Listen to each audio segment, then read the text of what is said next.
thought I was just stopping by to say hello, but when my friend's mom and her two sisters looked at me with quiet smiles and said, "We've been waiting for you," I realized this night would change everything. I wasn't planning on going over that night. Honestly, it was one of those evenings where I thought I'd just stay in, maybe throw on some music and zone out. But then my phone buzzed with a message from my friend's mom.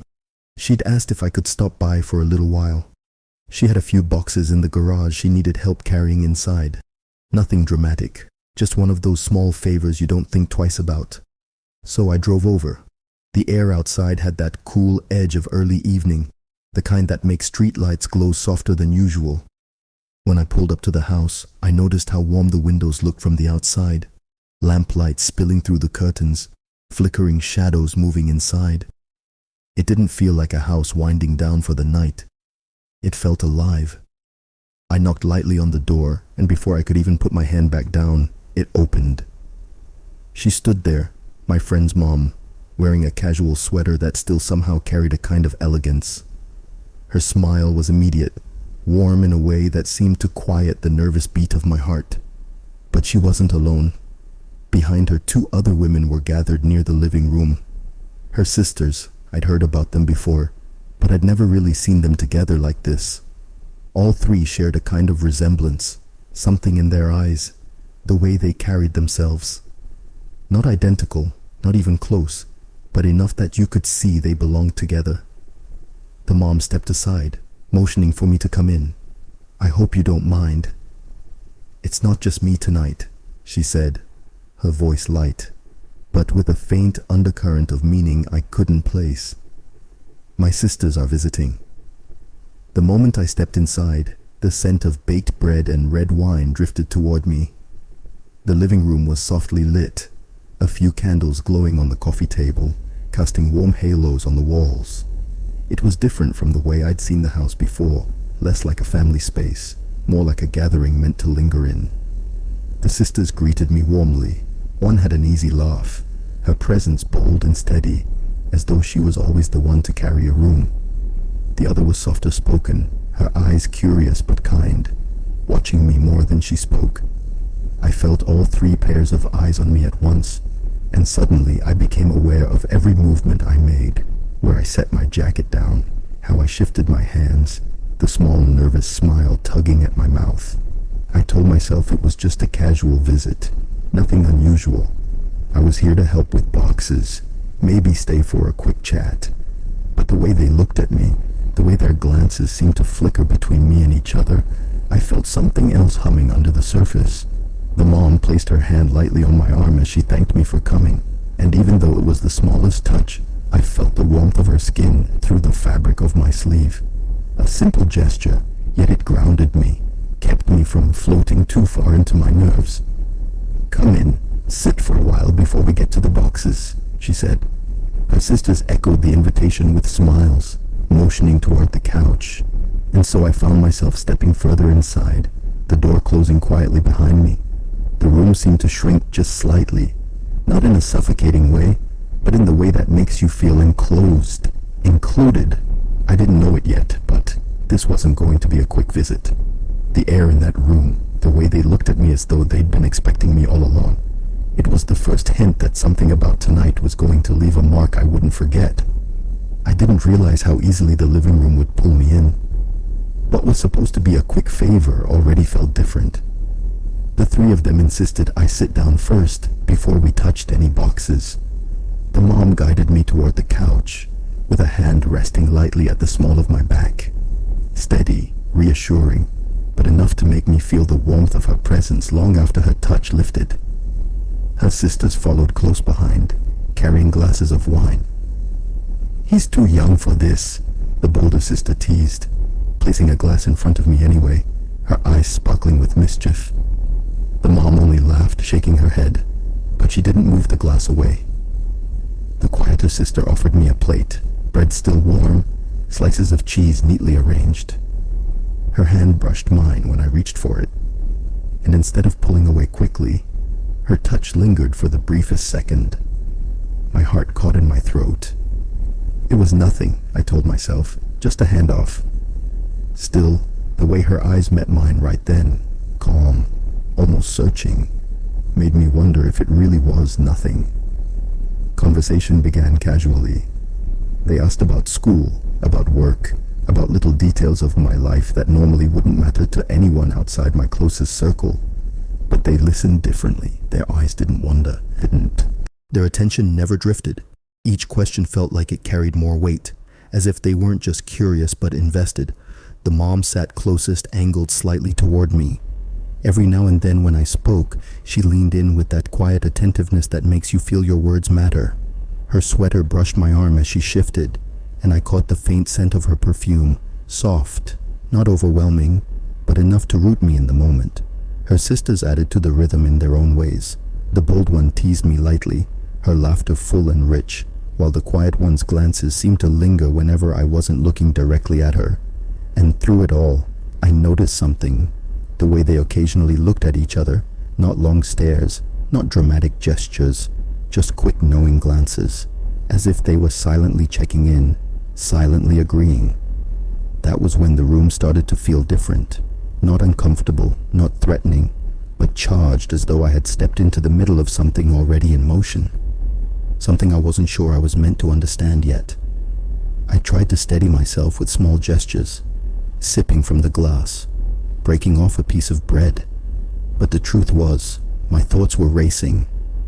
Why did it feel like I was being drawn into a circle I hadn't known was waiting for me?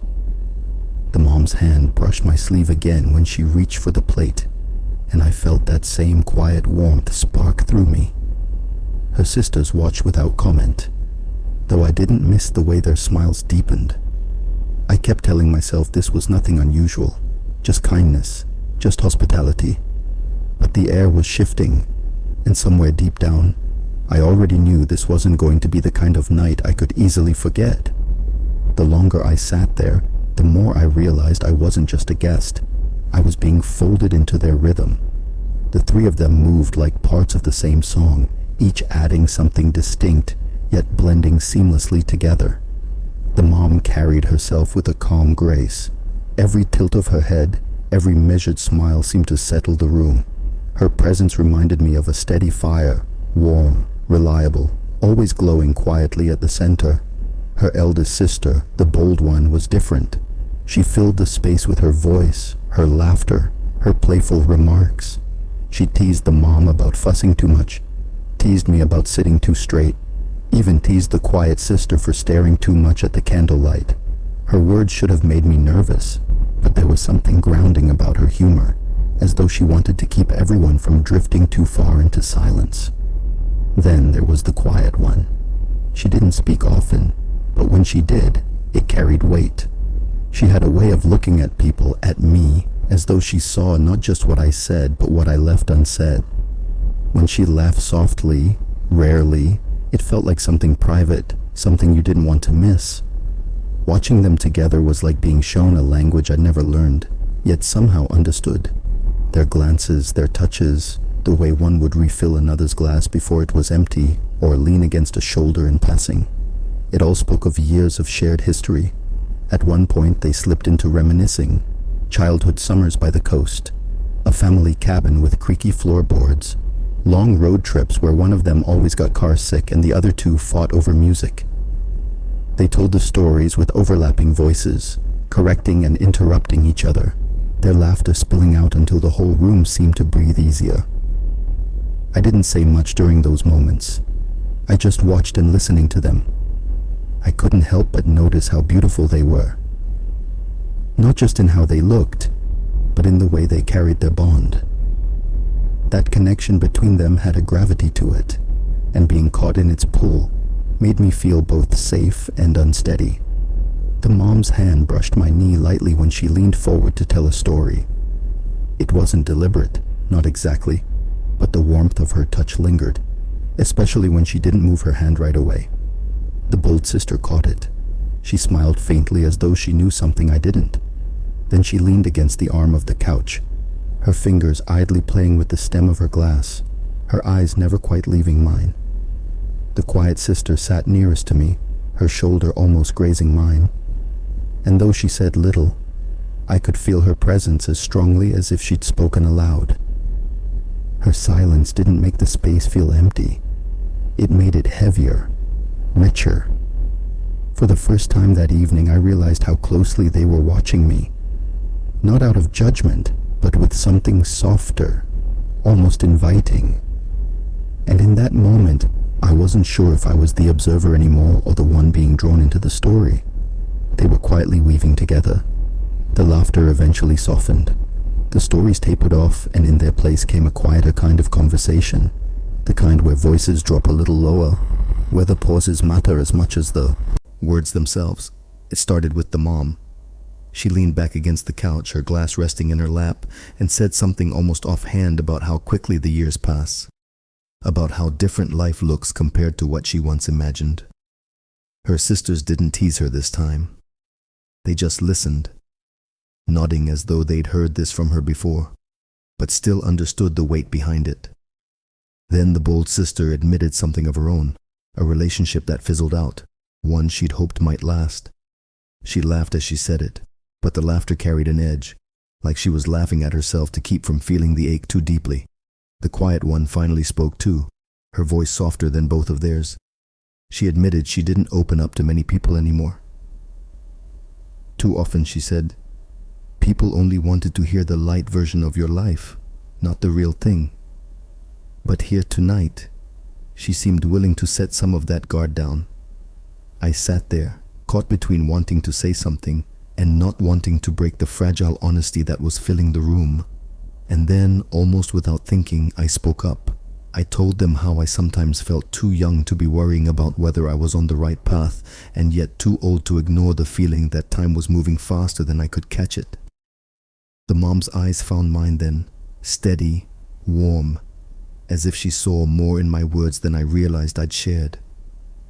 Her hand, resting on the cushion between us, drifted just slightly until her fingers brushed my wrist. It was the lightest touch, almost uncertain, but enough to make my heart stumble. Her sisters noticed, though neither said a word. The bold one tilted her head, studying me with something that wasn't quite a smile, but wasn't disapproval either. The quiet one looked down at her own hands, though I could feel her attention still lingering in my direction. The conversation moved on, but something had shifted. They weren't just talking to me as a guest anymore. They were trusting me, letting me into a part of themselves that wasn't for casual company. And the more I listened, the more I felt my role changing. I wasn't there to fill silence or to entertain. I was there because, for reasons I didn't yet understand, they wanted me there. The room felt heavier, but in a good way, like the air had thickened with meaning. And when the mom's fingers pressed gently against mine just for a moment before pulling back, I knew the boundary between simple hospitality and something deeper had already begun to blur. By the time the evening grew late, the living room had changed. The candles had burned low, their flames swaying gently, casting soft shadows across the walls. The laughter from earlier had quieted into something slower, something heavier, as though the house itself was beginning to breathe differently. The mom had drawn a blanket from the arm of the couch and draped it across her lap. At some point, without asking, she pulled part of it over me as well. It wasn't much, just the edge of fabric brushing against my leg, but the small gesture sent a warmth through me that had nothing to do with the blanket itself. Her sisters didn't seem to mind. In fact, they moved closer too. The bold one shifted into the armchair nearest the couch, curling her legs beneath her, her gaze steady on me whenever I spoke. The quiet one slipped onto the other side of the couch, so close her shoulder nearly pressed against mine.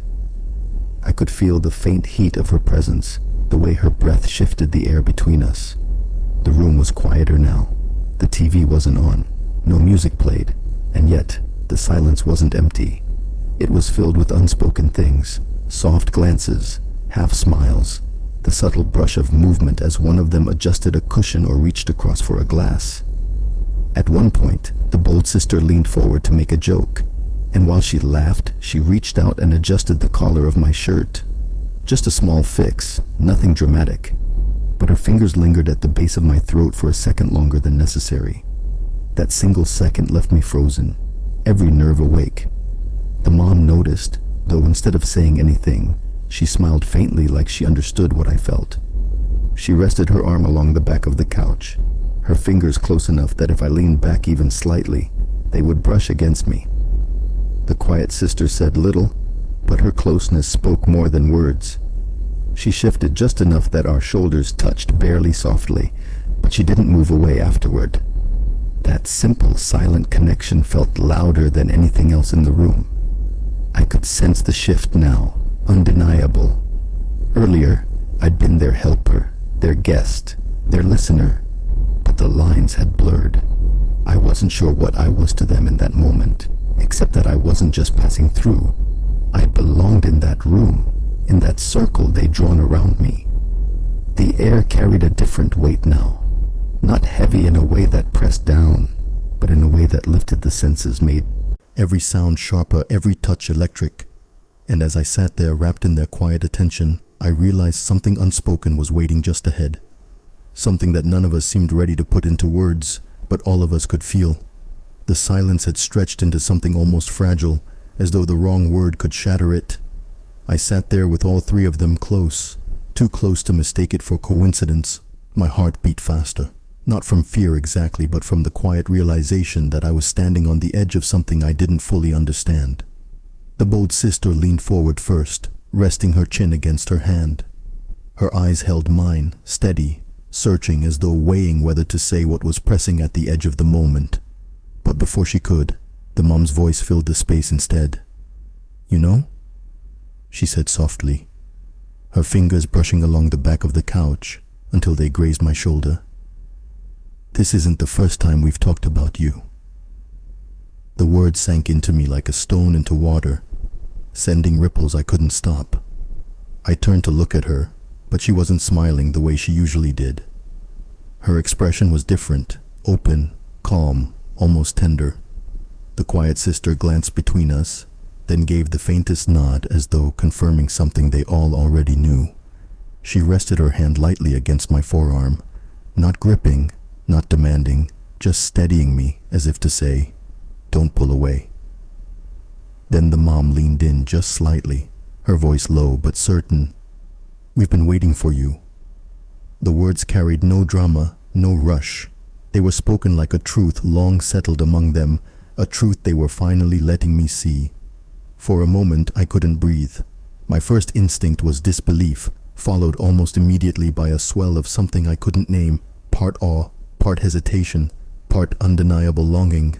My thoughts scattered, and all I could focus on was the warmth of their closeness, the way their eyes stayed on me, patient, unhurried, as though they'd already decided, and it was only me who hadn't caught up. The bold sister finally broke the silence, her lips curling into the faintest smile. He looked stunned, she teased, though her voice was softer than before, gentler. The mom's hand slipped just slightly down my arm, her touch grounding me. "It's a lot to take in," she whispered. And it was because in their eyes I didn't see expectation or pressure. I saw choice. I saw welcome. I saw the strange, impossible truth that what had started as a casual favor had led me to a moment where three women, bound together by family, had opened a space for me inside that bond. The quiet sister's thumb brushed once across my sleeve, small and careful, and the bold sister leaned back with a knowing look, as though she trusted I would understand sooner or later. I didn't know what to say. Words felt clumsy, too small for what the moment held, but I knew I didn't want to leave. Not now. Not when their closeness felt less like temptation and more like a home I'd stumbled into. And somewhere deep inside, beneath the rush of nerves, I realized they had been waiting.